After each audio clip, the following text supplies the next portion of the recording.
record anyway, Nate. Okay. And just in a low key. I'll be the host as well.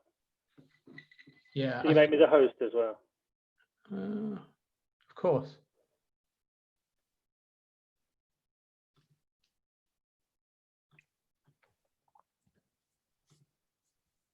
There you go.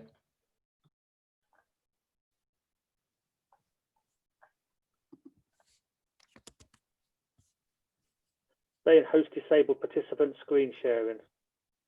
You need to make a co-presenter, right? Co-host.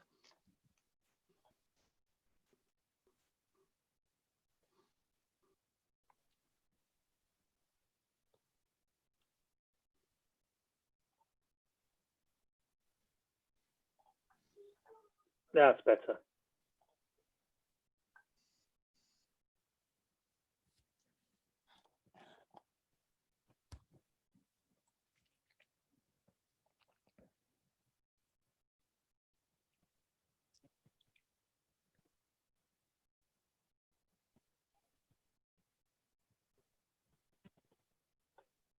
How does that look to everybody? Yeah, it's great. We can see the slides and we can hear you well. Great stuff. Well, let's kick off then. It's 1:15, give or take. Want to thank everyone for joining us. We're in strange times, and there's a lot of remote conferences and meetups at the moment. I know that we've all joined many over the last few months. So whilst we're still in this well, a lack of normal times, we do really appreciate those who can join and make the effort. So welcome to our October OWASP Birmingham October 2020 meetup. So a quick run through about OWASP, who we are. I'm sure, no doubt, hopefully you've all heard of us. But we're the Birmingham chapter of the OWASP organisation, and here are our details should you need them. So myself, Nathan, and Jim, who we've already heard from as well, are the chapter leaders for about a year or so now, perhaps a bit longer. And whilst we're not streaming on YouTube, we do have some social media that perhaps one day we'll get better at. But you can find us on Twitter, LinkedIn, and we can share these slides afterwards, of course. Meetup, which hopefully you've all come through anyway.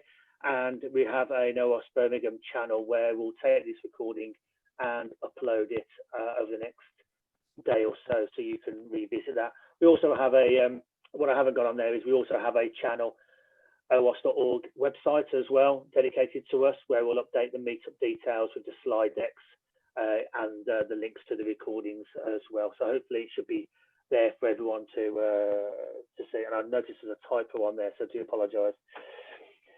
So what is OWASP? So it's all about web application security. It's a free and open community, all hoping to improve the security of application software. We all consume applications now more than ever. So the security of applications are key to everybody.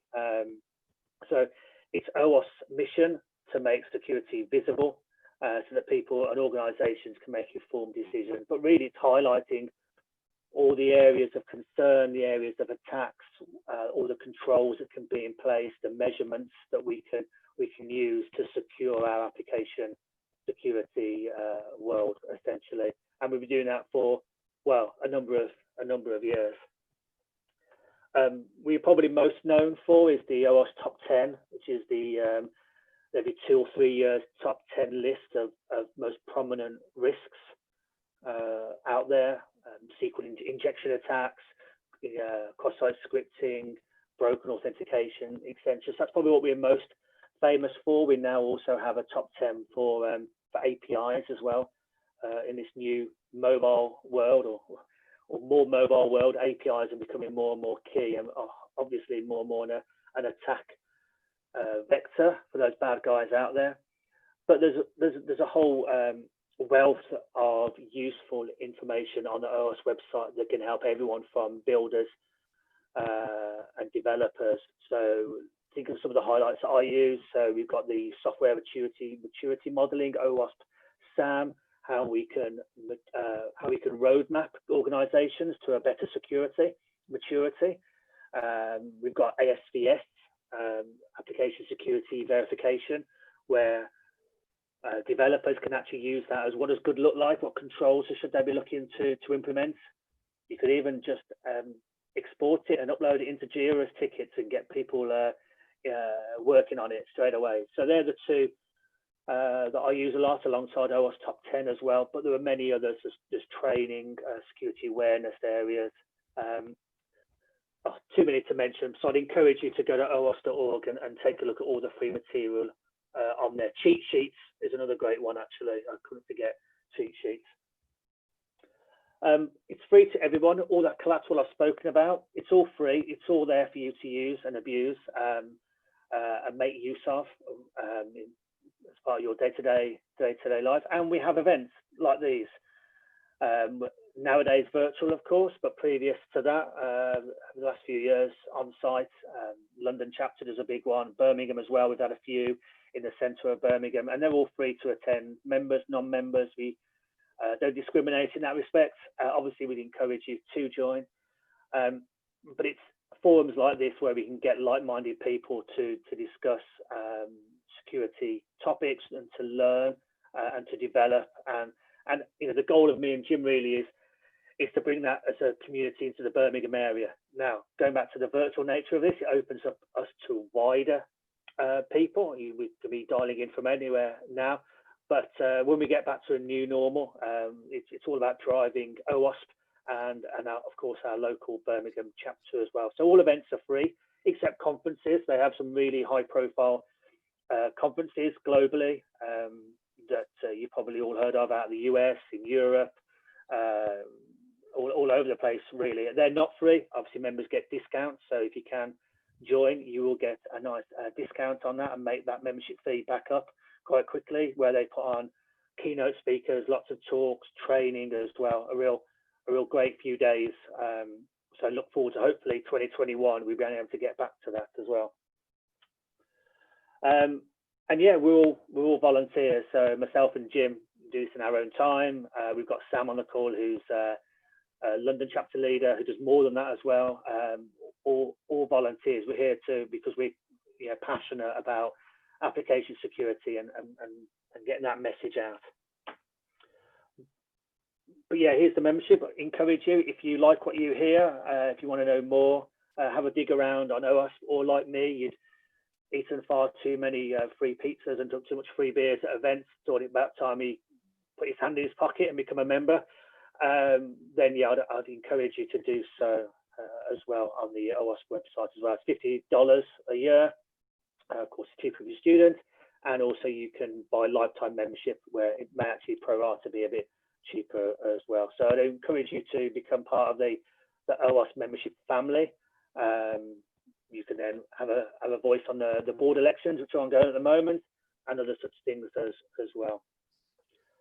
And that's probably enough for me, other than to thank you all again for attending, and just to share tonight's agenda. So we're talking DevSecOps here, and we've got a nice kind of mix really between the technical elements. So we'll get Yoann to jump up first and talk about some static analysis tool that's been developed. And then we'll bring in the other side of the people process technology debate around DevSecOps and shift left, and that's with Dan around making sure we can be secure by default, getting that community and that culture to really embrace application security and make use of the stuff that Yoann's going to bring to the table. There is a chat for the chat part window.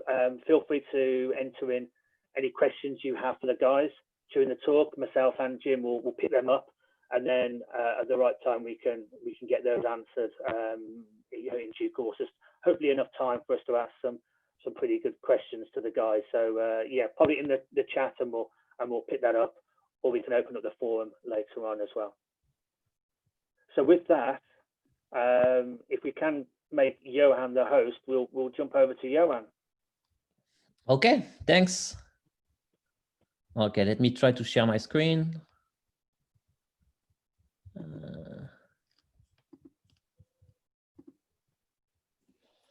Okay, everyone can see? Yep. Okay, let try to put that here. Present. Okay, can you see? Yeah, we can see. Okay, so until what time do I have? Like 45 or a little bit later?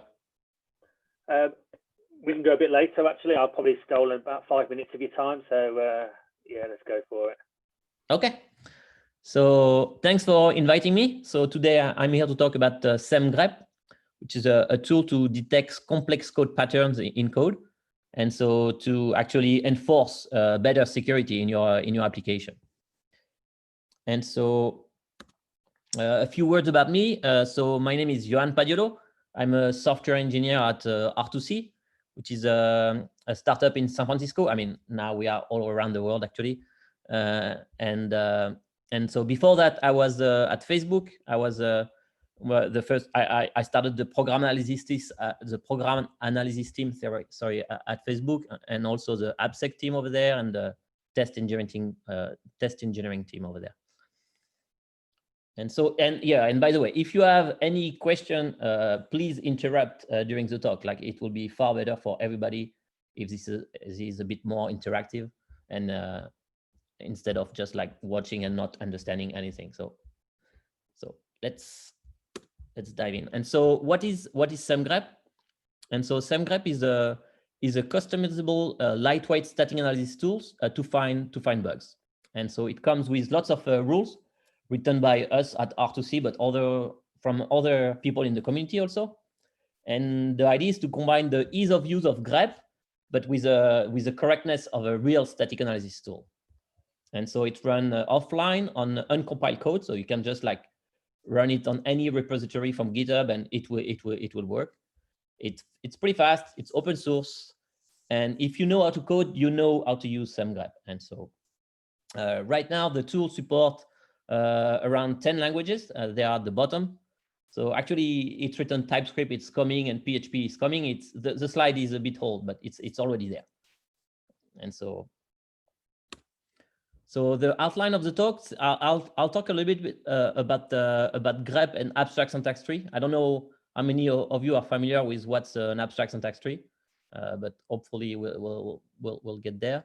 And then I'll demo the tool, and to expose the main features of semgrep. And then I'll try to talk about the ecosystem that is around semgrep. So we have like a set of rules that you can explore, and some integration story to use semgrep in your CI. And again, if you have question, please interrupt.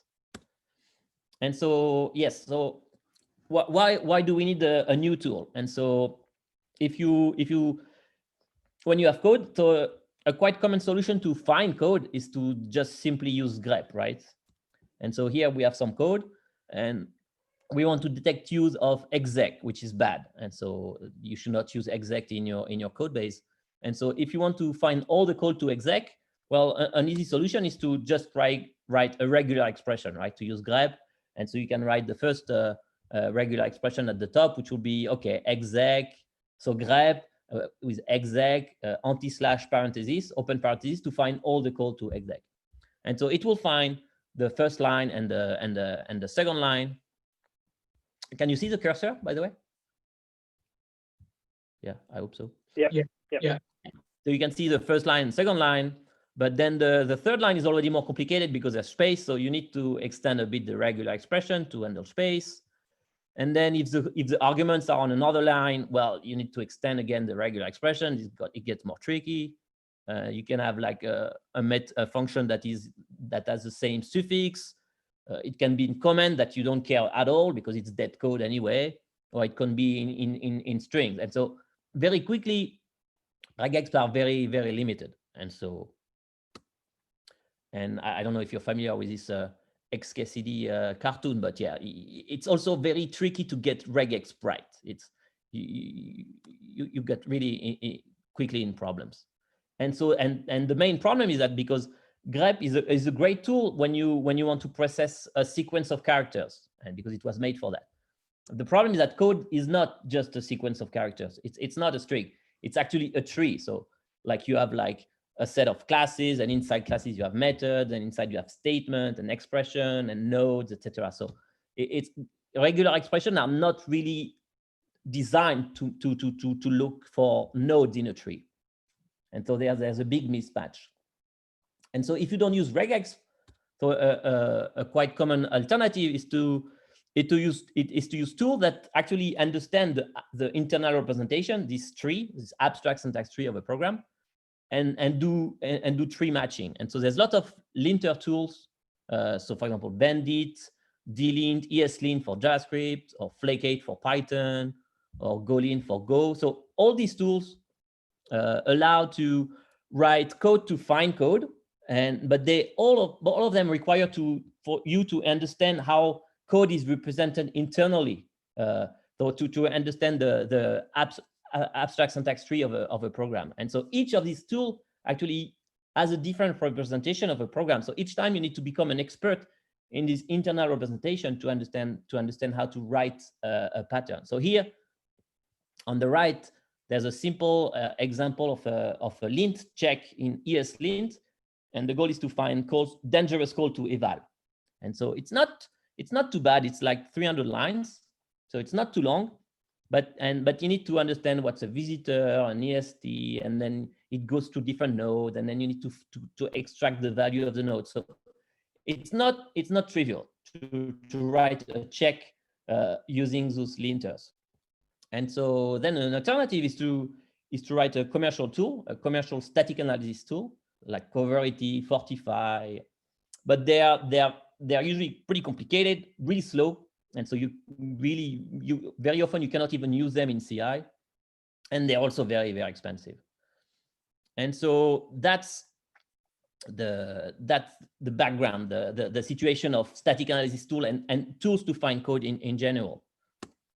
And so if we can put a scale, or on the left we have like very, very easy tool based on regex, and on the right very, very complex program analysis tool with all program analysis. And in the middle, we have these tools that are based on EST, that are mid complexity. The goal of SemGrep is actually to be on the middle, so to internally work on abstract syntax tree, not just on a sequence of characters, but to be very easy to use. That's the main goal of SemGrep. And so to have a sweet spot between ease of use and really the correctness of a complex static analysis tool. And so I'll do a demo of a few features of SemGrep. And so here we have the example that I mentioned before. So how to find and ban call to certain dangerous functions. So eval, or here exec. So you can. So to use SemGrep, so you can either use it on the command line, and so you can brew install SemGrep on Mac to install it, and then you can use it on the command line. So you have like you can ask for help, but the syntax is basically you use SemGrep, you put the language you want to analyze. -E is a bit like grep and sed, where you put a pattern and then a directory. And then the tool will iterate over all the files in the directory and try to find the pattern, a bit like grep, but instead of using regex, it's using the abstract syntax tree internally. And so here it has a few matches. It gives you a summaries. So I'll explain later why there's this. It actually finds this function that doesn't look like exec, but I'll explain that later. But so you can use the tool on the command line. But in this presentation, I'll use instead a web application that we've developed to make it easy to test SemGrep. And so if I click on this website, on this link, sorry, and I go there. So this is the website. It's semgrep.dev.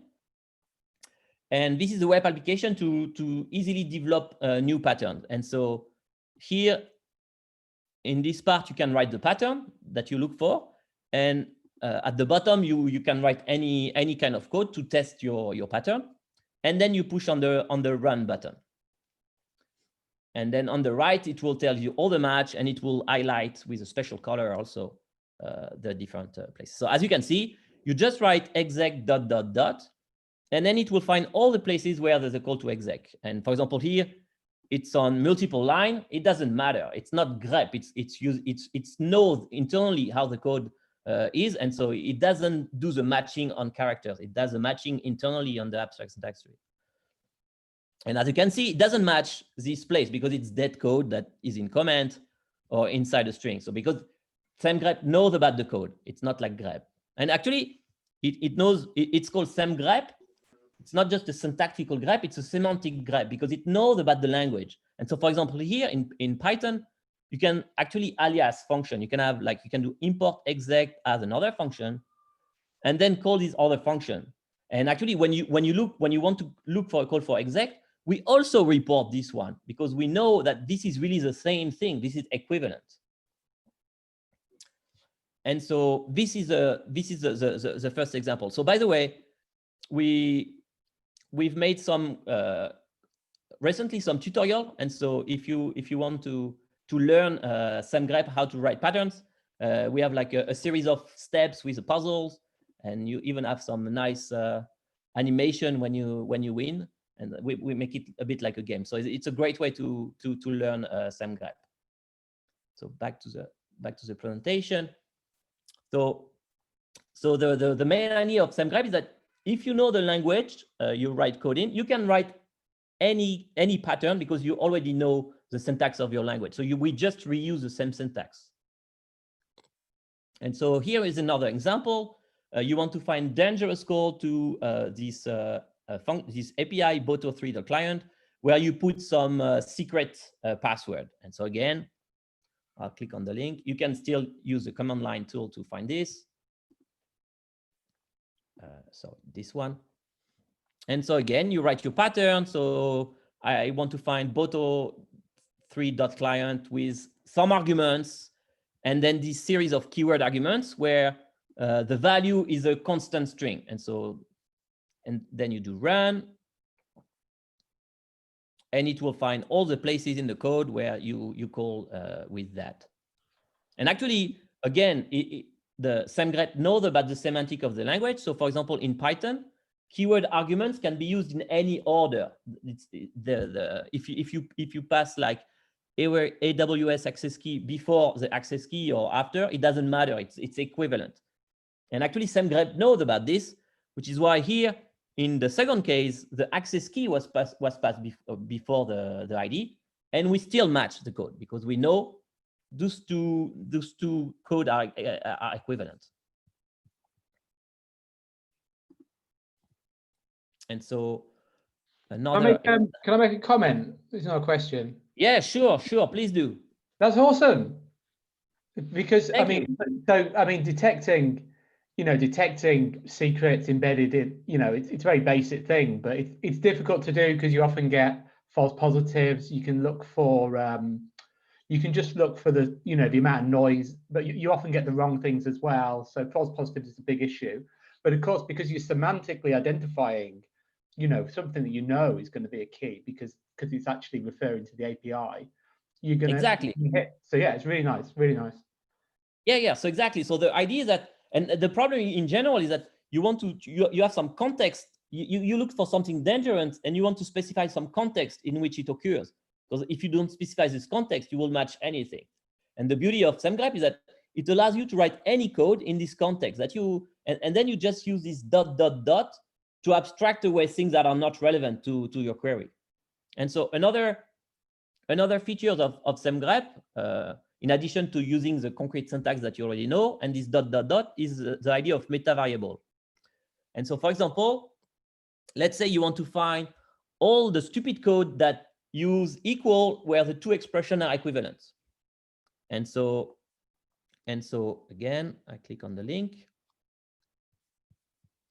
And so you can easily specify this in semgrep by using metavariable. And so metavariable is just like a variable that has a $ in first, and then an uppercase sequence of characters, which it allows us to make the difference between the concrete code that use variable and semgrep variable where you want to match anything. And so here, again, you type run, And it will find, of course, like the equality between 5 and 5, but also between string, and also between complex expression here. For example, here you have like a.id plus string, and you can even put, sorry, you can even put space. Why is this a dot? There's a dot. Why did it put dot? You can put space, it doesn't matter. It will still work. Here's the same thing. Like there's a actually, you will be surprised how many times people have bugs like this in their code base. Like these simple checks found lots of bugs, like just looking for $x equal $x, because people just copy paste and they make a typo and boom, they have like code that is always true and stupid. And so that's the idea of metavariable. And again, like metavariable actually are enforced to be equal. So when you use multiple times the same metavariable in different parts of your pattern, it's enforced that they must be equal. And so another example, here you want to find certain code to send file, but again, like in a specific context. And so I click.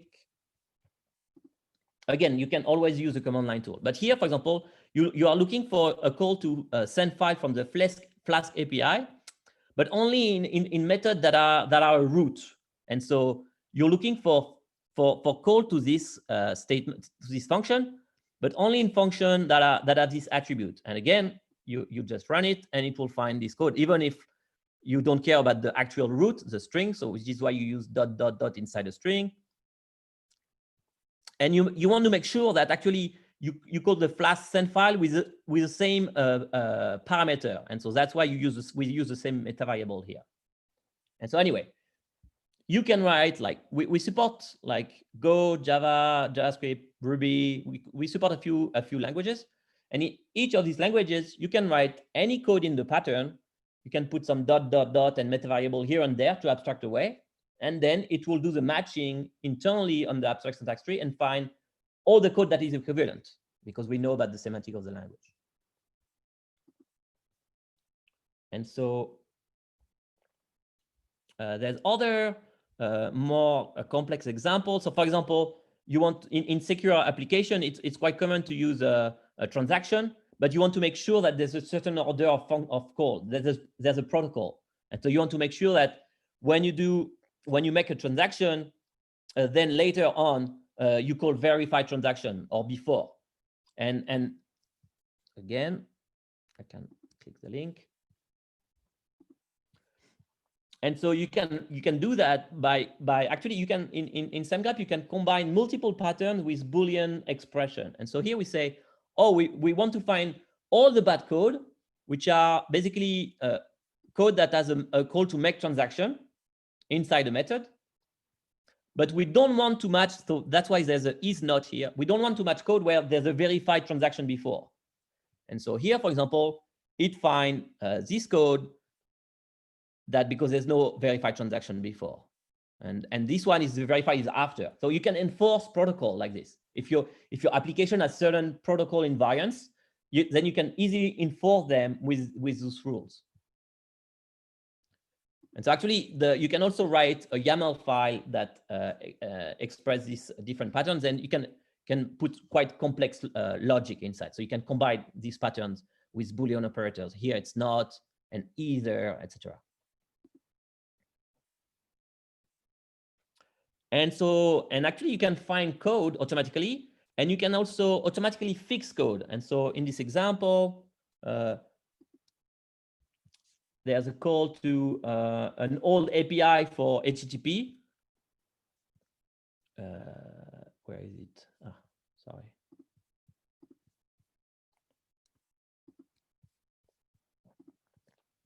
So the pattern is here. You have this old API for HTTP listen and serve, and you actually should use the TLS version that is more that is safer. And so here you can do run. It will find it. And yeah, I cannot see it. Yeah, you can do apply fix, and then it applies the fix to automatically fix the code here. And so if you use the command line tool, that's a great way you can write the pattern with a fix. So here you see the line where you say, this is the fix. This is a way to fix this bug. And so you can use the command line tool, and then it will automatically patch all the places where you use the old API. So it's also a great way to refactor code.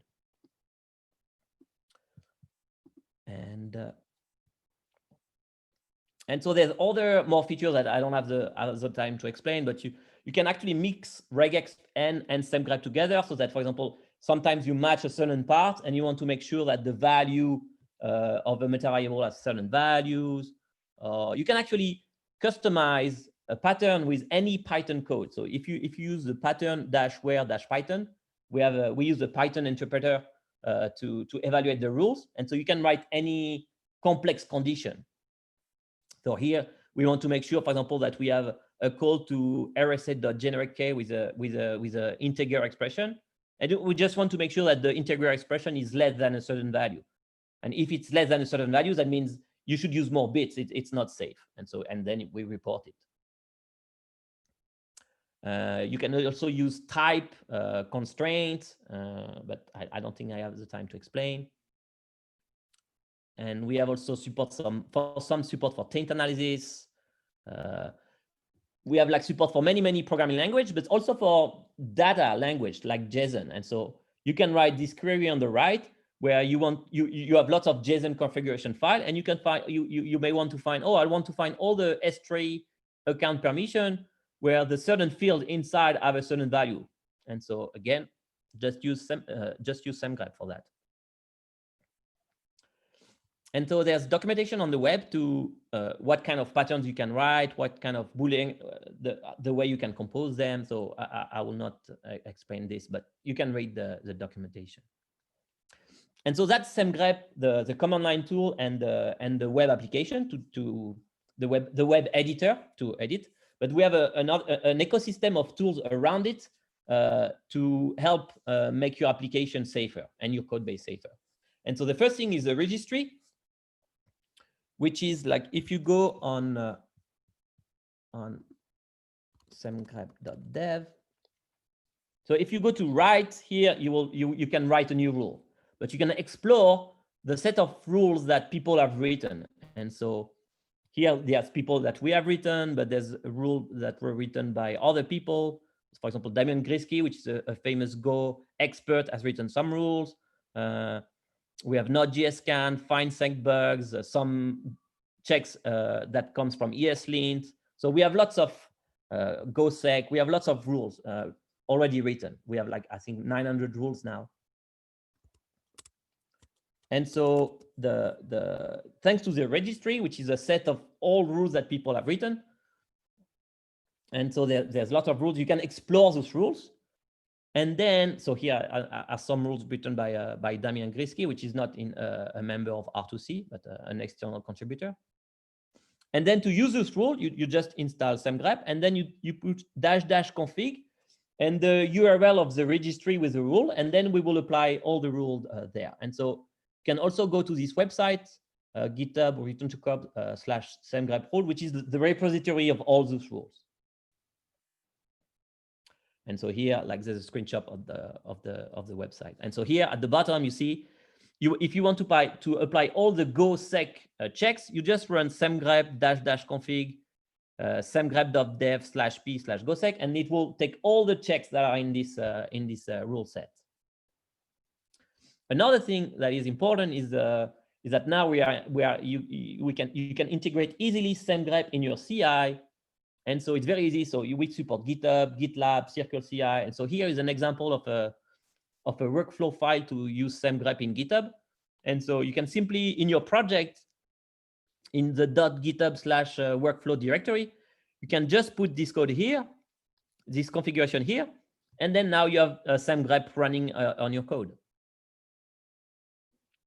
And when you run it in CI, if it fails the CI, you can see the error message in the CI. And actually, recently we've added like support for we've improved the GitHub integration. So now actually we can also comment directly on the pull request, the diff of the pull request. So the message goes directly as a comment in the pull request, which is great.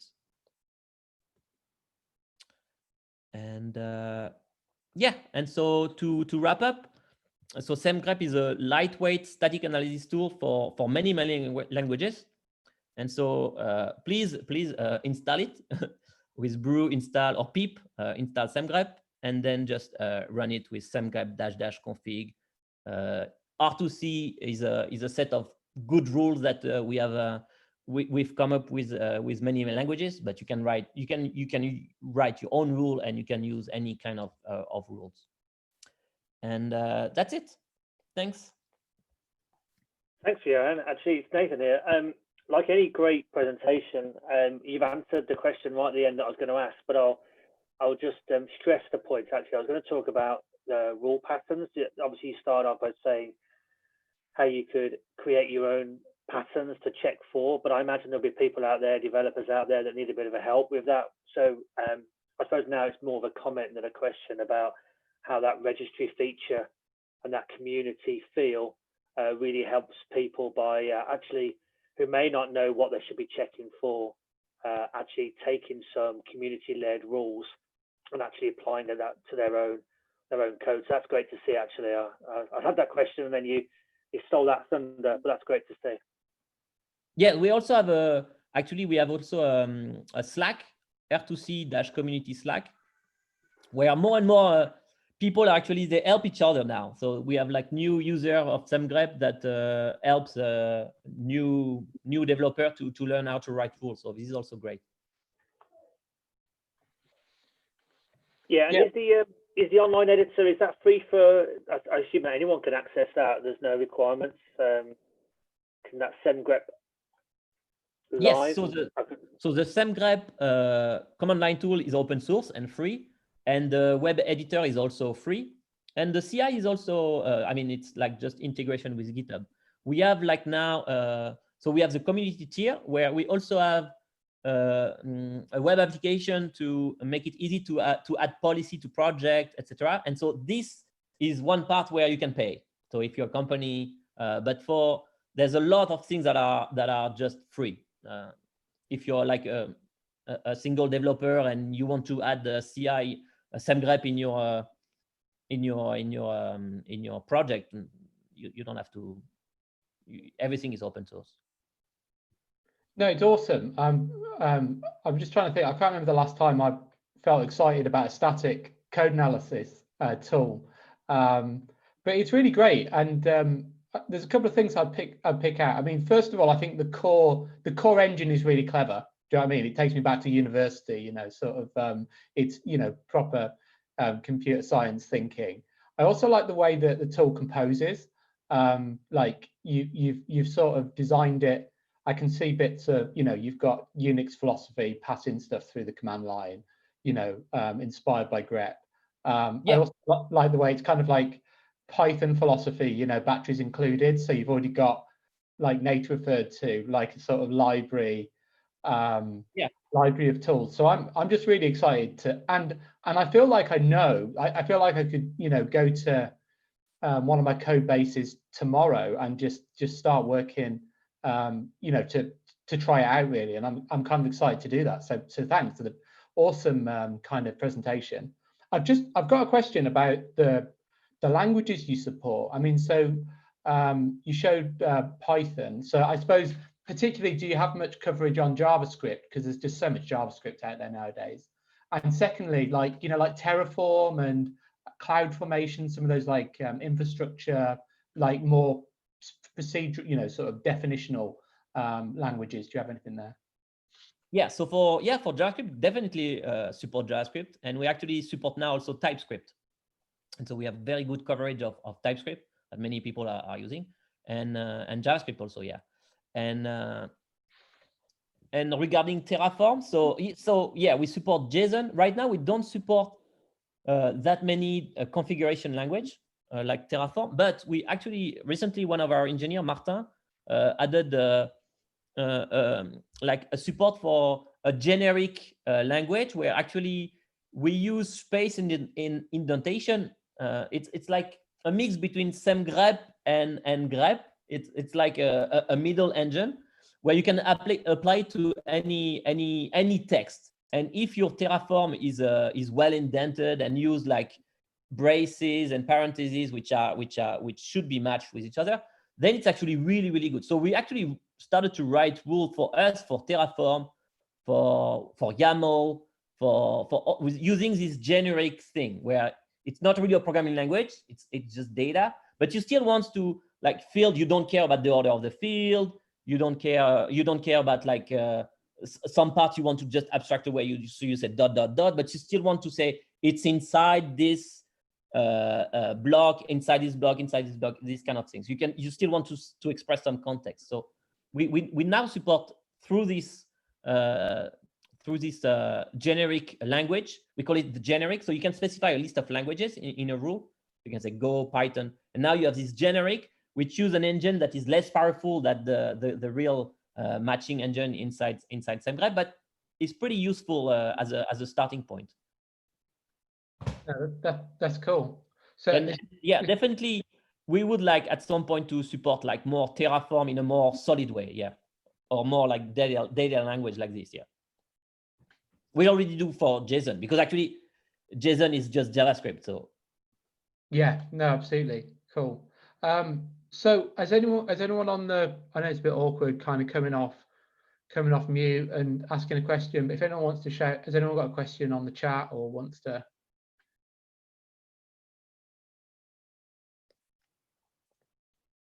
And just as a, yes, as a, to not to steal the thunder from the next talk, but the philosophy of SameGrep is really to enforce safe by default.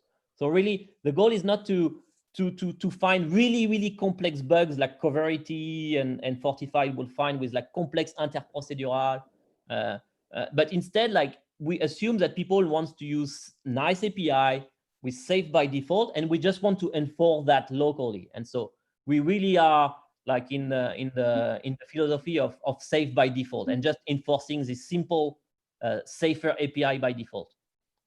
One bit I really liked was when you just went brew install SameGrep, because like you know, in a sort of Coverity or Fortify deployment, you know, you kind of 3 months out, you're in a project, you're in a meeting with a project manager, you know, you need to get a server set up, you need to sort of feed the code into it, and then you know you have to interpret it. But I mean, it strikes me that you kind of get, you know, maybe you've got a shell script that you run on your Jenkins server, you can brew and you can sort of pip install SameGrep, and you could be up and running probably in hours, I would have thought.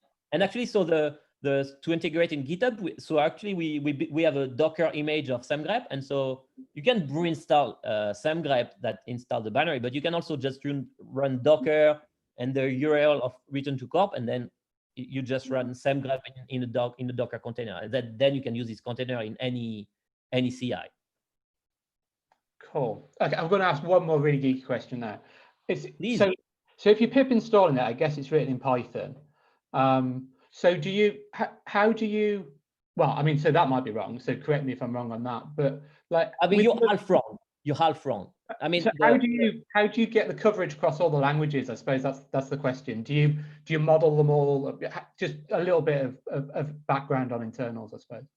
So actually, the core engine of SameGrep is written in OCaml, and so I don't know if you're familiar with this language. So, but before joining R2C, I was at Facebook, where like most of the static analysis tools at Facebook, like Hack, Flow, Pyre, I don't know if you're familiar with this, Infer, they are all written in OCaml. I mean, the main reason is because I love this language when I joined Facebook, and so I imposed it a bit over there. Yeah.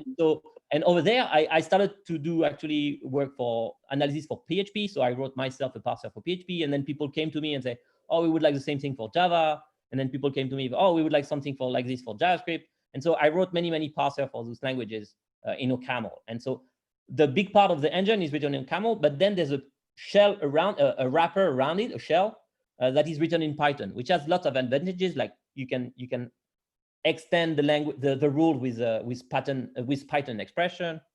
Anyway, so we have like parsers for, I wrote many parsers for many languages, but then now we start to use Treeseater. I don't know if you're familiar with Treeseater, but it's a project from GitHub, and that powers Atom and also the code some of the code rendering on the GitHub website.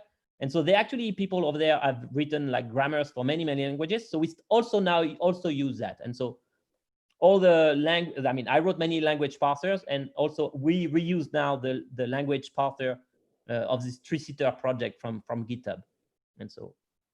Yeah, that's awesome. That's really cool. And so what is OCaml? What sort of language is OCaml? Is it like particularly good at sort of that kind of analysis?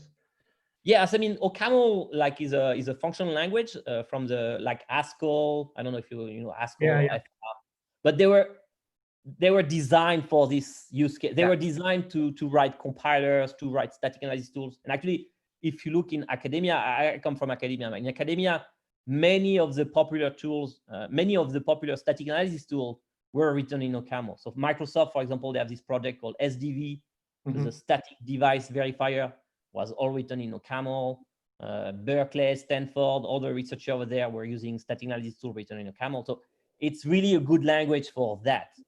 And so awesome. This is why I picked it up when I joined Facebook. I mean, I was using it before to make similar tools, because before I've made a similar tool for C called Coccinelle that is used in the Linux kernel, and was also written in OCaml.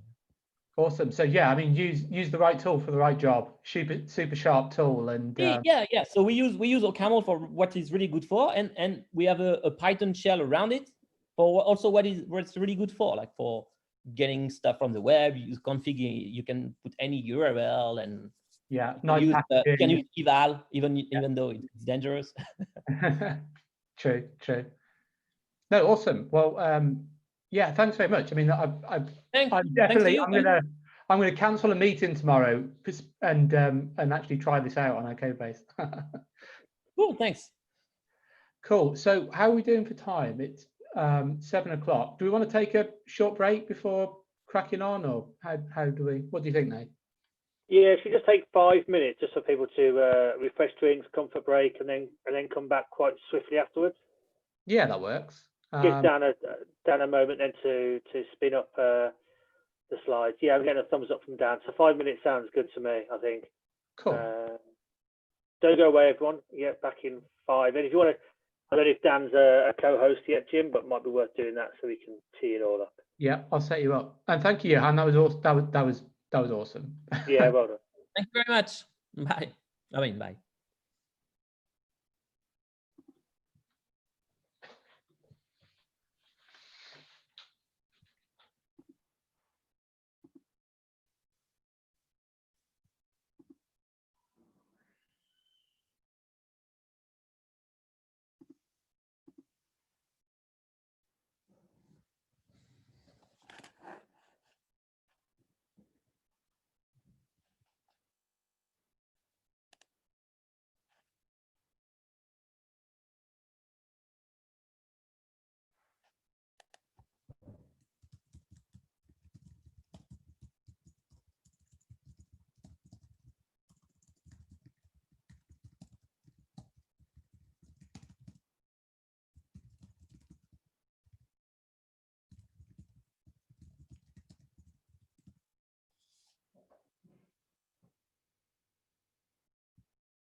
How are you making yourself in the presentation, Dan?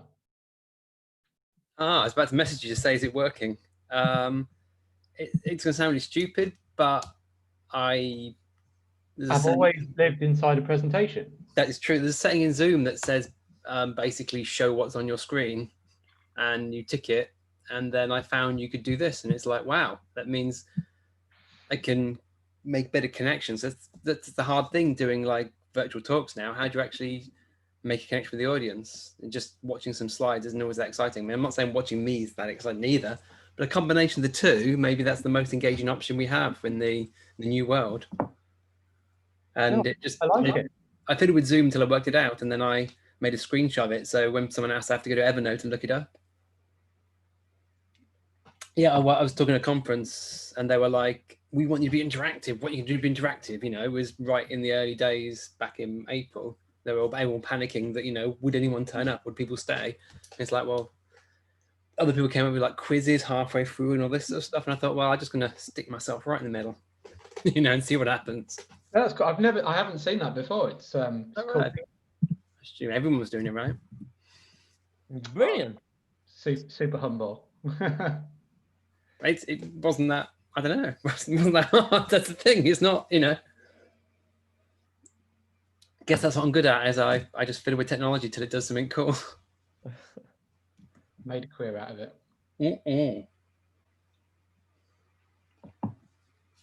So how do you do that in Zoom? Let me just find the Evernote. I did a screenshot in Evernote. I always. Oh, no, that's not what I want. So I'll use my other computer. One of the problems is I guess you see absolutely everything on my screen now. That's the problem, isn't it?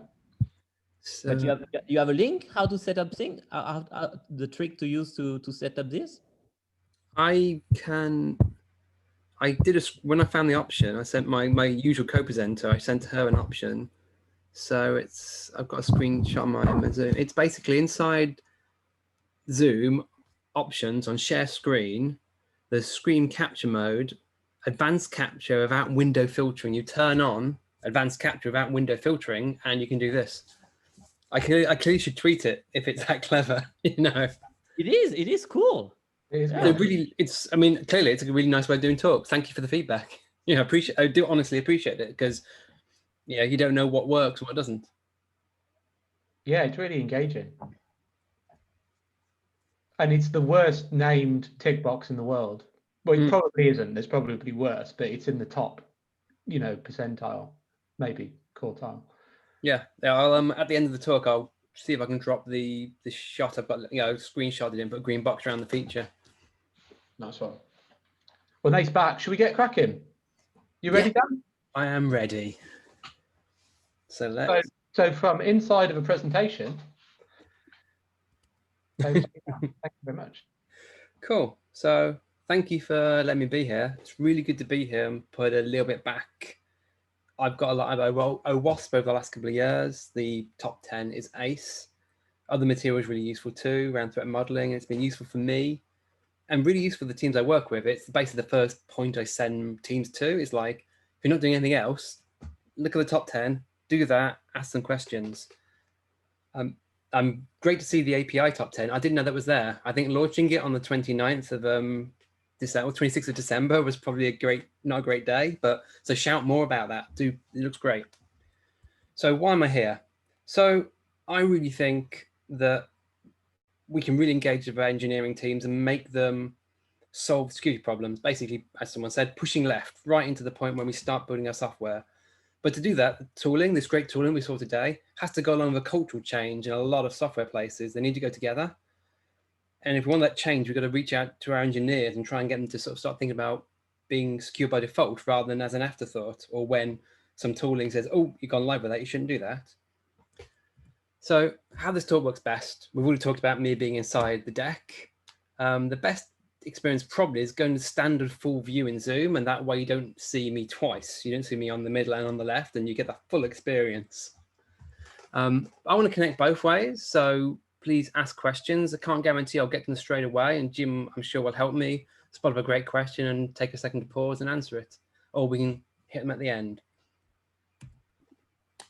So let me tell you a bit about Tes, who I work for, to give you a bit of context. So Tes is a company that is more than 100 years old. It's quite unusual to work with a company that old. It started as a newspaper supplement geared towards teachers inside the Times newspaper in the UK. It moved to a publishing company itself, produced a magazine. Recently, there's been a shift to digital products with schools, teachers, and students. It offers a variety of online services. 5 years ago, the engineering and IT started afresh. They'd sort of run aground. They couldn't get where they wanted to get to with their current technology and ways of working, and they wanted a new mission, method, and technologies. And we acted like a startup bubble inside Tes, sort of growing towards a new SaaS platform. Tes Engineering grew from a very small startup team who knew everyone and everything. And we, as I joined just at that growth point, realized that as we grew, we needed a better approach to security that didn't take away this early agility. So I'm going to tell you how we took a team of 50 engineers into a world of security by default. So first, let me tell you about the challenge we're facing. We talked about Tes growing from a paper publisher, online, school and teacher digital services. Our technology is more dynamic and complex. It's not just a website anymore. It's a full-fledged application or several applications running on the web. The data we have and hold grew, and in some cases became much more sensitive. And in the wider world around us, online threats grew potentially faster than we were growing. So our risk got greater, both holding the data and being visible on the internet as a big brand. We need to find a way to have our teams work in this world. So let me tell you about these teams who look after these products. We have small cross-functional teams. They own their products, the design, the build, the ship, the support, and it's a high trust environment. The owning team decides what to do, when to ship. And at Tes, we really value this. It's really how we get stuff done. Give a team the problem, give them the ability to get it done, and watch them go. But it makes some other things really hard. With this product focus, it's hard to get teams to think about prioritizing intangibles like security. And in addition, we didn't hire this team of 50 people for security knowledge. We hired great engineers, great collaborators. So security knowledge and experience wasn't evenly spread across the teams. So clearly, with that situation, things need to change. Change initiatives, as you probably know, often fail to inspire. And worse than that, they demotivate the delivery teams. People think it's easy just to tell everyone what to do or think you can check everyone's work, but that excludes the people who have the greatest effect on these new qualities that we desire, their security. By just telling people what to do and telling them to get on with it, we risk losing the high trust owners, the treasured award-winning culture that got us where we are. So we needed our teams to own the security and grow to be the experts that we needed. So we had to come up with a solution. I saw this coming. I saw these big documents being produced of these things we must do. And I thought, that ain't going to work. It'll either destroy what we've got or it's going to get ignored. We have to find somewhere in the middle. So I asked, what if we focused on our teams of engineers and tried to operate from that core that makes our teams great, that independence of a team to deliver something of value? What if we place security as default? These teams need to work from and to. Why did we think this was possible? So I was at a conference in 2015, Yoann Leitz, the security leader, said that it takes a lot longer to teach a security person all about engineering than it takes to teach an engineering team to understand how to make security happen. And I can't speak for security. Maybe towards the end we can talk about this. But for engineers, we learn new domains and ways of working weekly, monthly, yearly. You know, the job we're doing in 2 years later is completely different than the job we started. So we wondered, can we make security this year's thing that our team's going to learn?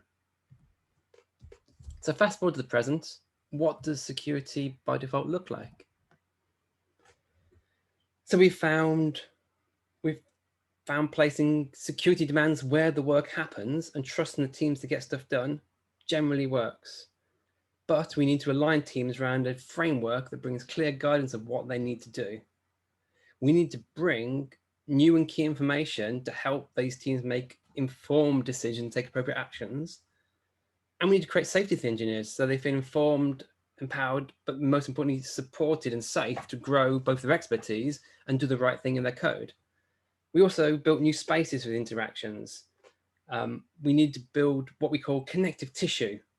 So basically connect these engineers up with the expertise in the organization to help them make these good choices and make them know when they need to make better decisions, and built that and make continuous communication and collaboration between these different groups, and lean on the experts to guide us through these tricky problems that we need to deal with.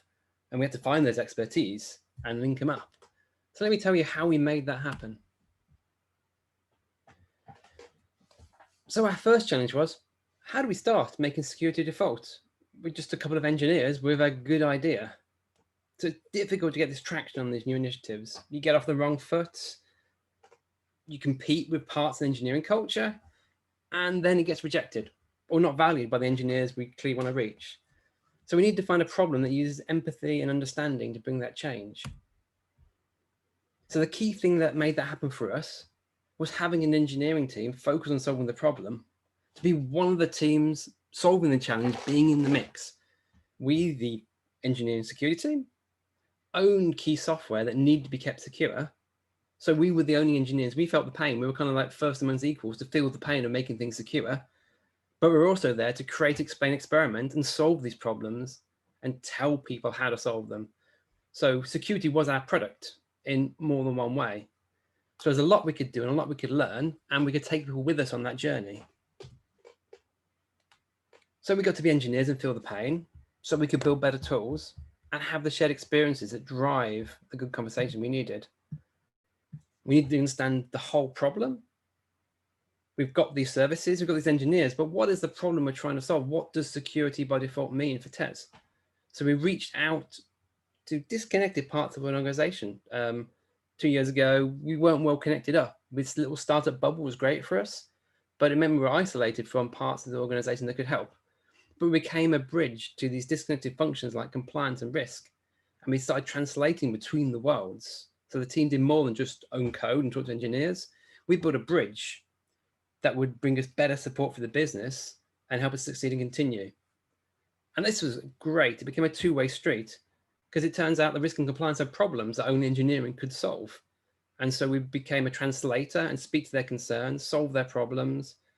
They became our actual stakeholders, and they helped us steer what to do and how to influence product delivery to hit the right level of risk for the business. So having stakeholders was a wonderful step, but it wasn't quite enough. We still need to know how to get the right things done. Now we knew what the right things were.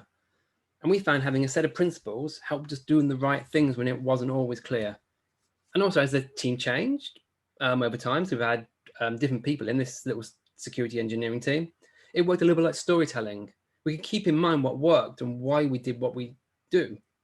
So we might wander off the brief or change what we're doing, but as long as we're on the right track in terms of principles, we're probably generally doing the right thing for the right reasons. So let me tell you about those principles. Some of these existed before the team formed, some we developed and framed as we learned what we're here for. So our first one was never put our engineers one mistake from disaster. It's a clear call out to keep our world safe for engineers to work, and also meant they would trust us because they knew we had their best interests at heart. That empathy coming across. So as a group, we built software that wouldn't place a coworker at risk of a big mistake. So we can move fast, but no faster than we would put our engineers at risk of that security disaster. And that allowed engineers to work in this really fast moving environment, but without a risk of failure. Our second rule was to automate or educate, to find the pit of success. And we found this is key when solving problems. Pits of success allow people to naturally fall into the right answer. So when solving problems of a high risk, the right answer should be an easy default, either for engineering and improving our tooling, or teaching or instruction. And this complemented our first rule of not putting engineers one step from disaster with a pit of success they'll naturally fall into. Our third principle was trust but verify. We've talked about our teams working in a high trust delivery environment, but that's not enough when dealing with highly sensitive data and keeping things secure. We needed to bring data, ask our teams to bring data and measure the problem to get feedback that we're doing a good enough job. And that partly came down to not wanting to be the police. We always have to remind ourselves that it's the product team's job to enforce these rules. We're not here to enforce rules and point fingers. We're there to inform and help. Providing data can help with this. Rather than pointing fingers or blame, it says, this is the state of play. This is important to bear in mind when you move forward. I think the next one was, don't be the brake. Sometimes you want to be the rowboat, going carefully, picking your way through a channel, and sometimes you'll be a speedboat. And the answer always is, it depends. Sometimes it's much more important to deliver carefully rather than quickly. It's never one size fits all, and we made sure that was part of our process. We don't want to slow our teams down unless it's important. Now, this does put demands on the team to be able to assess what sort of situation they're in. And so we had to build things to help them assess their situation and also spend time with them. But I'd much rather spend time with them, helping them assess the kind of risk they need to manage, rather than tell them they're doing it wrong or stop them releasing something later. The most important principle we found was, with great power comes great responsibility. And I'd love to say I wrote that, but I didn't. As everyone on this call probably knows, it's from the Spider-Man movies and the comics, and who doesn't love a little bit of Spider-Man? But it was a really nice way to boil down the scary message that as an engineer, or a different member of the product squad, you've got the freedom to choose, but also the responsibility to understand and choose well. And there's always people standing behind Spider-Man, Aunt May, Tony Stark, giving support, advice, tooling. And it was our job to communicate this and say, you have responsibility, but back this up with the support. So the engineering team was sort of the Aunt May and Tony Stark, the culture and tooling, bringing together the support so they could take great responsibility. Stan Lee, who came up with this quote, and the quote became important to me and the teams who talked about the challenges of our product squads, and it helped name our engineering security guide. So we talked about how we wanted to have that challenge and how we wanted to take on the problem and solve it. But there's 3 of us and there's 50 engineers. There's so many things we could be doing. How did we steer in a way that we could naturally share and hand over this driving? How do we make it sure it remained a default when we weren't looking? So we experimented, tried some things, and we've boiled it down for you to a couple of points. Our first point was to make a shared space for all our engineers. We talked to teams, individuals, spotted interest where we found it, and encouraged it, but we tried to do this in public. And when I say public, I mean mostly Slack. And the same with solving problems with people. When people ask questions, yes, we connect with them, we'd have video chats, but we'd love to bring things back and open up back up to our community. Well, I say community, the community we're trying to build. Sometimes we could just bring the right people together and have a discussion, hold that space. So let the connective tissues build across our engineering teams. Some examples, we have knowledge shares happening several times a month. So we'd either present in them and bring information, or we'd shepherd other people to present what they'd learned in them. We'd bring suggestions and new demos to our monthly hack days, in the same way in our weekly sort of product demo sessions. We'd show off when we could something new, introduce a security idea or repeat something, and keep communicating why security was important in different ways, but also ask other people to demonstrate what they've learned. And we've recently kicked off a community meet where I think about 20 of our developers came together, learned and shared and tried new things, used fishbowl chats and do some hands-on hacking. These steps are starting to build our first steps of a community of practice that we can support and let them do great things. Our second point was to make clear there's a job to be done. We talked about bringing data, trust but verify. So a good example of where that really worked was third-party library vulnerabilities. We use JavaScript, so therefore we use NPM. And I imagine everyone knows NPM can be a pit of danger. We knew there's big risk, and I think OWASP reports, the top 10 talks about this too. So if we're not in control, we can't vet all this software getting released. What can we do? We can bring the team's data for reporting and let the data speak. So we built better and better reporting. Firstly, just saying, we have this many high vulnerabilities, this many criticals. And then through progression and getting feedback, we said, each team, these are your services, you have this many problems. And then we said, for each team, you've got some services that are really highly sensitive, some that are not. And these are your risks inside those. And we got some surprising feedback. we were told these reports you do, they're not suitable for the exec team. I went, the exec team's looking at our reports. Fantastic. So we were delighted to build another visualization for them to summarize a sort of more high level view.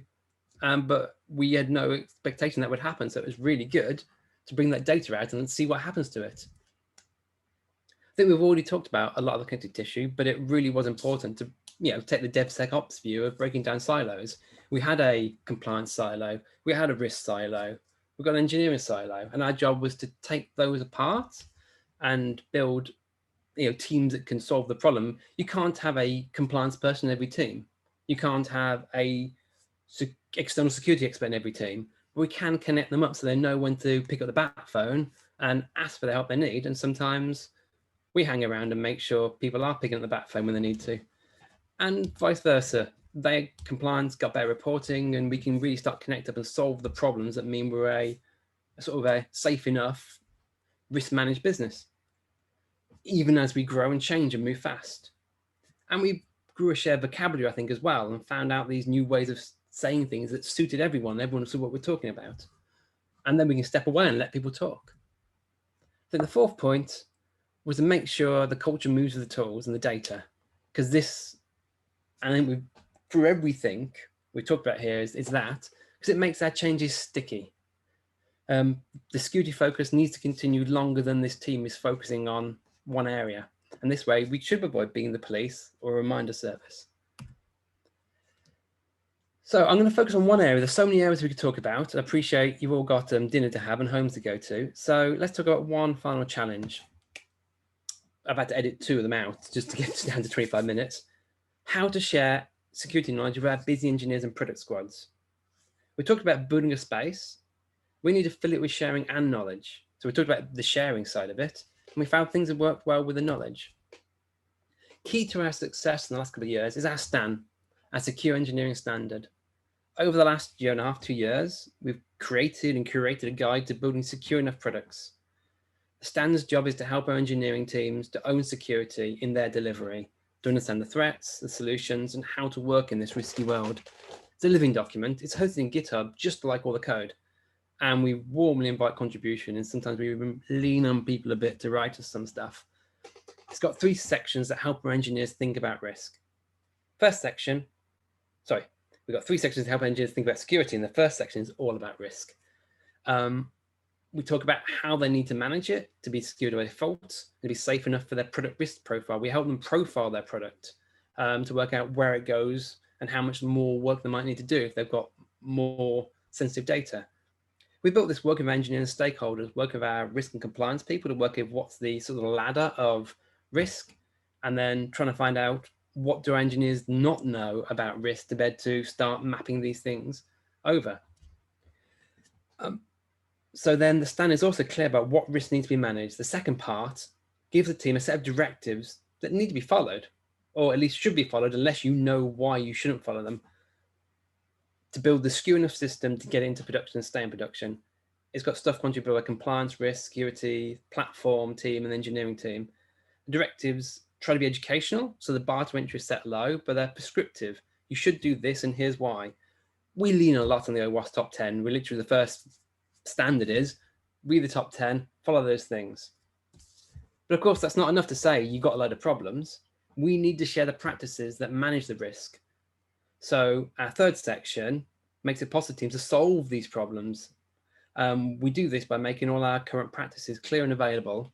So if it says you shall do this, it also says by doing this. And we try and have a solution to each directive a team needs to follow. So what has this done? It's build a shared vocabulary and independence, introduce new concepts and techniques that allow teams to assess themselves and sort of level the expectation across the teams. We use it a lot when we talk to the teams. We send people to the document or read through sections with them. So was that enough? No. So in engineering and our product squads, we did not have the experience we needed. So it was critical we looked beyond ourselves. We brought in experts for a 2-day modular course, and all engineers were invited to come. We did this about 2 years ago, and we're starting to think we need to do it again.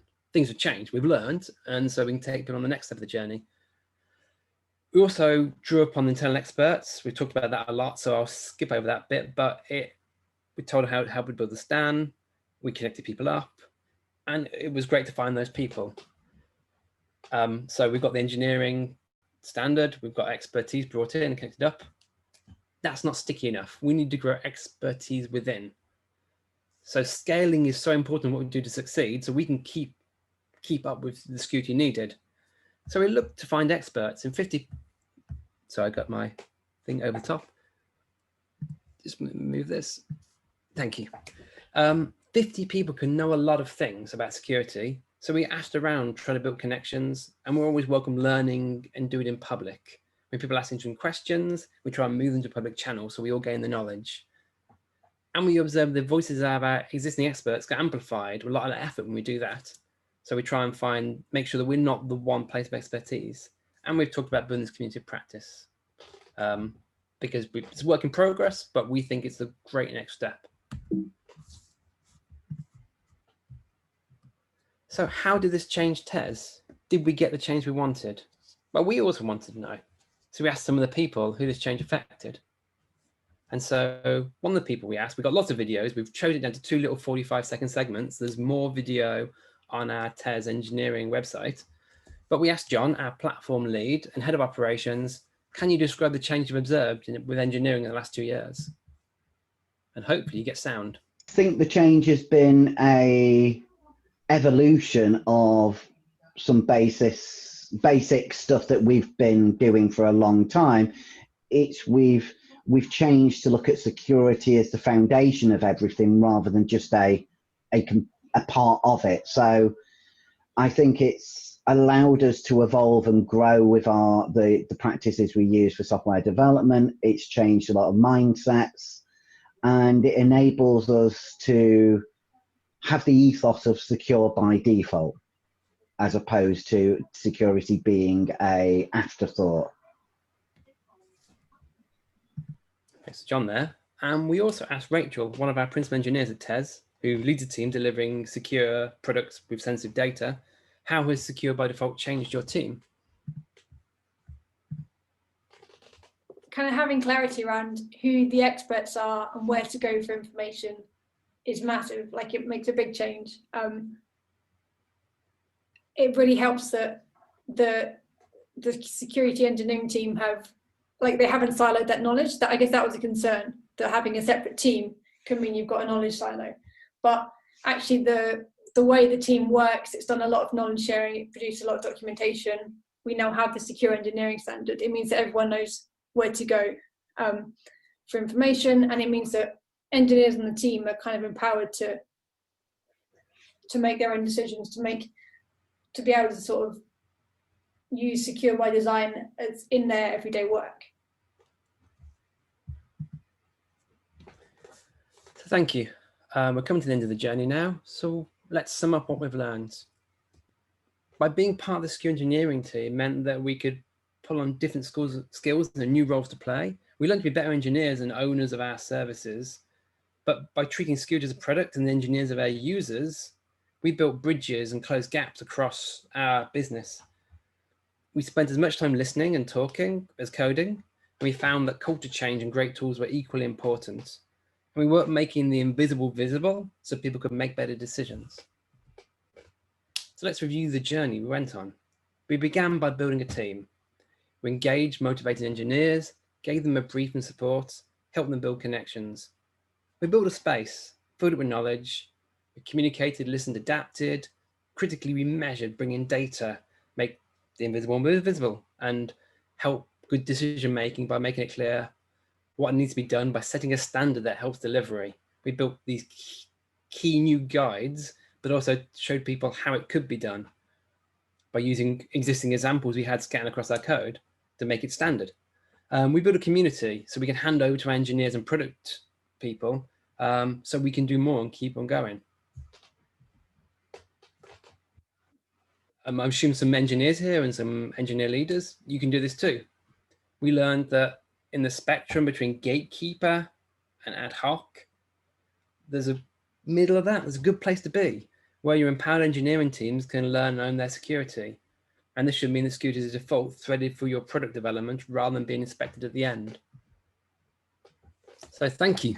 There's a short document on that bit.ly link that outlines the key points made in this talk, along with supporting materials. There's some blogs we've written because we're slowly documenting what we're doing.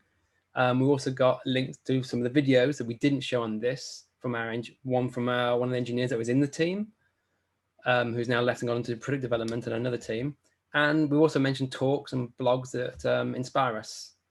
And our Twitter details are inside if you want to ask us questions. And that is me. Thank you.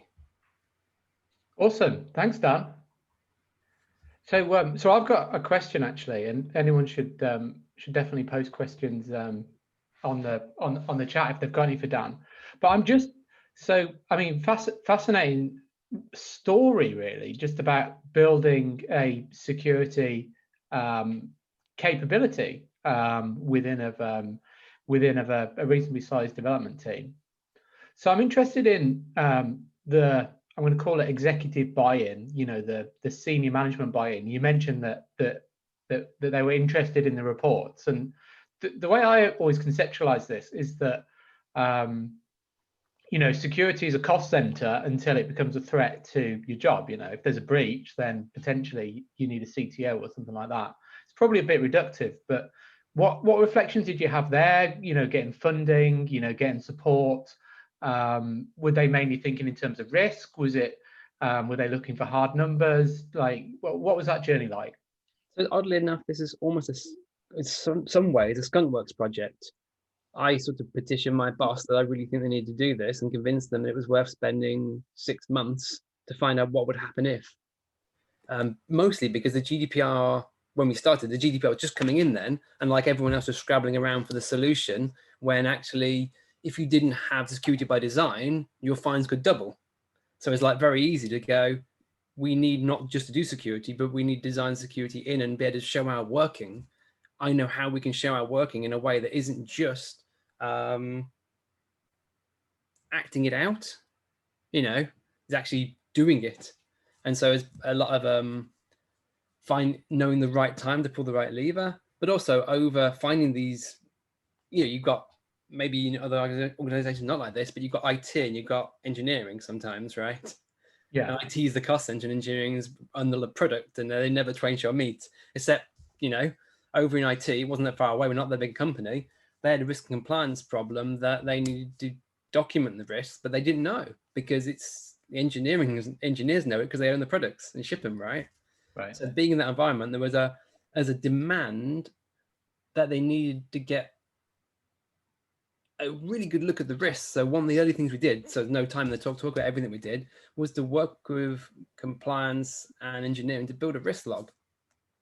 And basically we facilitated kind of a week of sessions where we pulled different people in for each one and looked for external threats, internal threats, compliance, because compliance equals huge fines. Well, lack of compliance equals huge fines.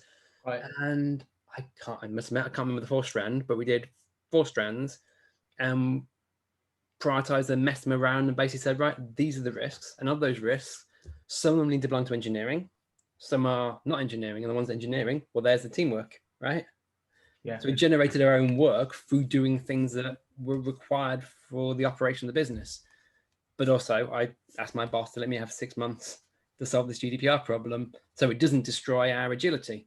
Because it could, that's the other thing it could do, right? Bring GDPR and say, we check every bit of software gets released through these things, it's gatekeeping. All you do, good developers leave, right? Yeah. Yeah. I mean, I suppose you could argue the good ones. No, that's really interesting. So actually you grew from the grassroots up, and it sounds like you were pushing on an open door because you could articulate the value in terms of risk. I think so. I think maybe because I was a little bit involved in, I'm involved in a lot of software development projects where the risk has been different dimensions of risk. And also I've been at places where mistakes have been made and I've been helped report them and help fix them. So I could say, these are the kind of things that happen. I've been probably unlucky, but also lucky in this perspective to actually have to write reports to the police of what's happened on a project. And so you can tell people stories and you can maybe scare them in the right ways. We know it's knowing the consequences of inaction, I guess. Yeah, present that well. making it so that people can imagine the outcome essentially, or imagine the consequences of a potential event or activity or hack or threat, or somebody's pulling the customer database out of the API or whatever it might be. Yeah, and it's what's funny, allegiance is there's people generally in the company that want to get these things fixed, but don't necessarily know how to do it because they're not close to engineering. They see these things happen and see the software getting released, going, could I just have a quick word? It's like, great, it turns out you're an expert in external security.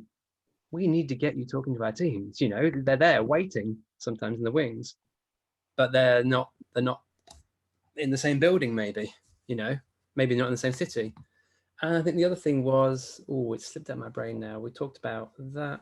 I think almost meme culture, no understanding how memes work these days. We all get memes. We don't need to read a Dawkins book. We just see how it works on the internet and going, well, what's the culture? Can I be led by the culture? And we always talked about, we're trusted by teachers.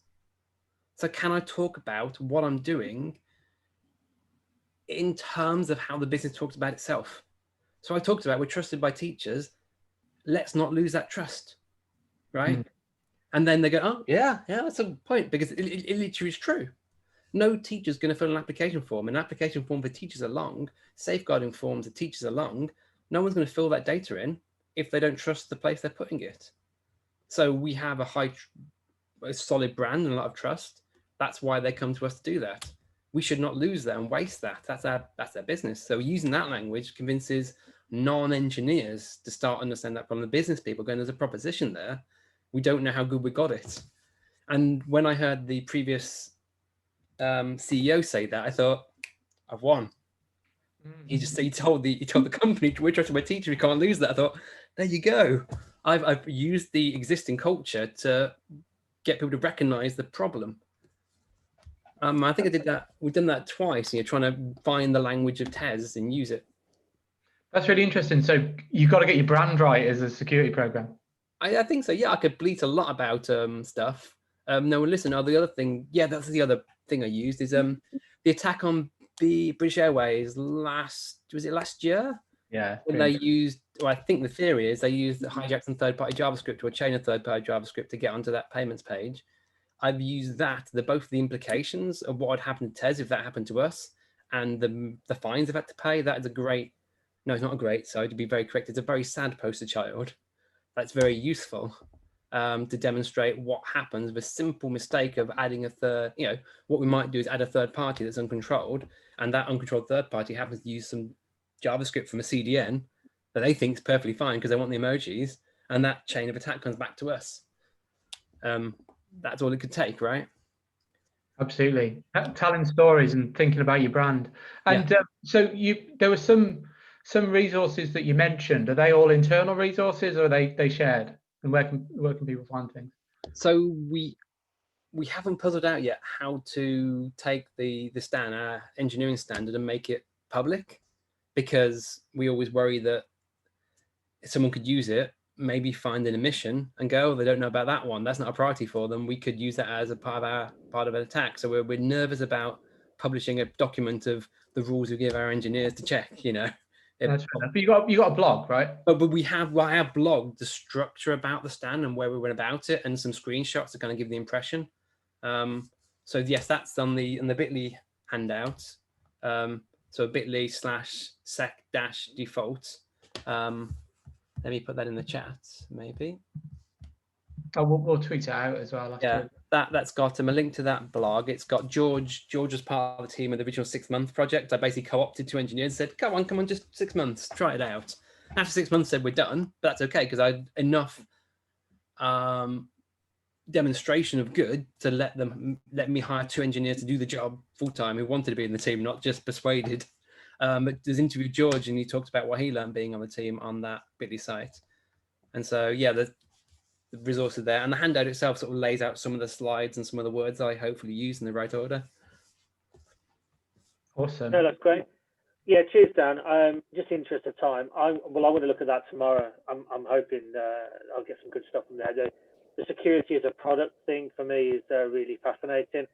I'm going to certainly spend some time over the weekend, I think, digging into that. So thanks, Dan. It's just been a really fascinating fascinating talk, really, and Yoann as well. What a great deep dive as well into how we can make applications more secure. So thanks, Yoann, as well. If we haven't already, it'd be great to get your slides so we can then links to them or whatever, so we can share them along with the video as well. So if you can send them over to myself or Jim, that'd be really great. But yeah, unless there's any other questions, I suppose I just want to thank Dan again, thank Yoann. Great topics, really intertwined topics as well. I think there's a lot for everybody, no matter where they are within the security field, that can take lessons and take advice from both those elements and implement them, day to day. So yeah, thanks again, guys. Really informative. I've had a really good couple of hours. Jim, anything further? No, nice one. Just reiterate what you said. Good. Yeah, stimulating stuff. No, absolutely. Okay, so perhaps it just calls on me then to, again, thank you both. Thanks for all the participants. We'll get this downloaded and uploaded into to YouTube over the next few days. And hopefully we'll be able to do another one, perhaps not quite before the end of the year, but early in 2021. And let's hope for a better 2021, eh? Certainly, hopefully it can't be much worse, eh? But no, these virtual events have been really great. And yeah, thanks again for everyone. Thanks. Cheers. Thanks, everyone. Good night. Good night.